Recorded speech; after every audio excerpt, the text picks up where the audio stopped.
একজন মানুষ যখন দুনিয়া থেকে বিদায় নেয় তখন তার যাত্রা শুরু হয় সেই জায়গায় যা আমরা প্রায় ভুলে যাই, কবর।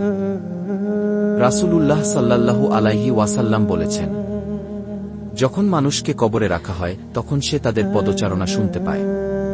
তখন তার কাছে আসে দুই ফেরেশতা। সহিহ বুখারী 1338।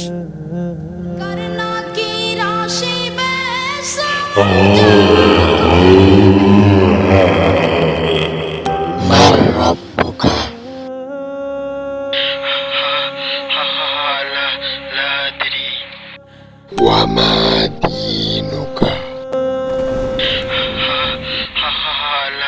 لا أدري. ماذا تقول في هذا الرجل بعث فيكم؟